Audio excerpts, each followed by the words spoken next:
Урматтуу массалык маалымат каражаттары мына болгонун айтып берели.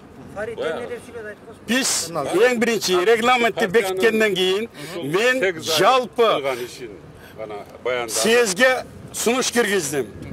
Эмне үчүн мына ишти баштаганда эле ката баштап атасыңар. Эмне үчүн кыргыз тилин колдонбойсуңар? Президиум, мандат, секретариат мунун эмне кереги бар эле? Төрт кеңеш жумушчу топ кылып туруп шундан баштабайлы көрүнүп элге деп туруп мен айттым, ал замечание уккан жок. Дагы жогорку кеңештин депутаттары эң көрүнүктүү эл үчүн иштеген 3-4 жолу депутат болгон депутаттар тобу жок. Анда биз эмнеге келдик? Карапайым калк бизди делегат кылып эмнеге жиберди эле?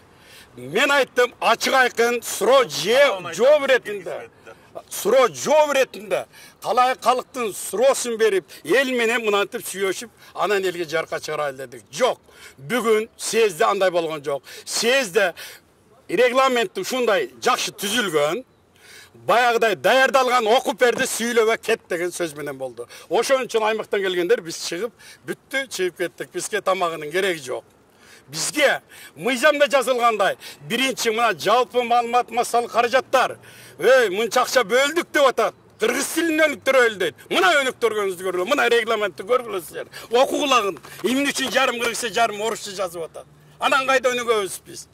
Биз деген силерде карапайым калкка барып болгон окуяны чындыкты айтып беришибиз керек. Экс-президенттин айткандары тууралуу айтып бериңизчи. Экс-президенттин ою эми ал досума жолуктум деп. Ал досуна жолуккан биз үчүн жалпы эл кыргыз эли турат. Ал дос деген сөздү колдонбой туруп, этиканын негизинде дос эмес, мурунку мамлекеттик ишмер катары айтыш керек. Сооронбай экөөнүн достугун бизге даңазалаган кереги жок. Анан Сооронбайга үйрөтүп атам, мынтип атам, басмайын тартып атам. Жок. Ал ишке эми кирдиби? Элдин ишенимин актайт. Биз ишенебиз ага.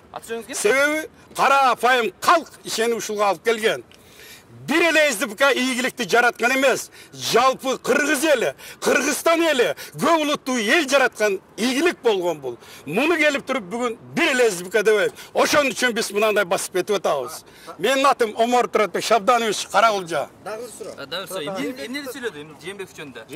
Жээнбеков жөнүндө бул байланыштырып атат. Премьер убагында ошол теске ушул депутаттар акча караган дейт. А эмне үчүн ачык айтпайт? Эмне үчүн кумтөрдү азыр ачык айтпайт, андай айтат деген Алмаз Шаршенович айтсын. Мындай болгон кумтөрдү доконца деген мындай болду. Тести элге айтсын ачык. Мынандай болду, тесттин жаңылыштыгы мына кыргыз элинин астына бардыгын отчет берсин. Урматтуу туугандар, мына массалык каражаттар өткөндө айттыңар. Кытайдан акча келди, СДПК келди. Айтсын, мен ошону айттым башында. Андан кейін біз жары сөздөргө сурандык, бизди укпай коюшту. Ушул. Жээнбековдун СДПКдагы эмгегин кандай баалайсыз? Эң туура. Мен баалабасам, сен баалабасаң, баалай турган эл бар, көпчүлүк бар. Асилбек Шарипович спикер болгондо айткылачы, кандай гана ийгиликтерге жеттик. Ошондо Алмаздын жанында бул спикер болуп жүрдү. Мамлекетти стабилдүүлүккө келтиришти. Көп партиялуулук турду, парламенттик статус сакташты. Анын негенен кейін бүгін келіп тұр, бір туған мынтышыбыз керек, бір туған мына кыргыздыкы. 5 күн болбой бири-бирибизге ор коза баштадык. Асилбек Жээнбеков тууралуу не деди? Асилбек тууралуу жакшы деген дейт. Бирок тууганчылык болуп отуруш керек эмес. Муну партия шайлаган эмес, кыргыз эли шайлаган. Биз шайлаганбыз Асилбекти дагы. Асилбек эл үчүн дагы иштейт. Мандаты жөнүндө сөз болгон жок. Ошо мандатта эми ал жерде отурган ашык чарак деп атат. Жок. Муну менен бизди элге ажиотаж жаратып, бири-бирибиздин ыркыбызды кетиребиз дейт. Биз ага жол бербейбиз. Канча оңгор чыгып кеттиңер? Биз аяк бай 15 адам. Тактап коюш бир эле суроо бар да.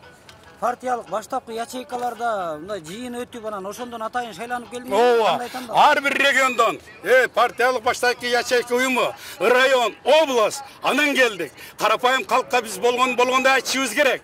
Биз кол чаап отуруп 1 сааттын ичинде бүттү кылып чыгып, чындыкты эл карап турат.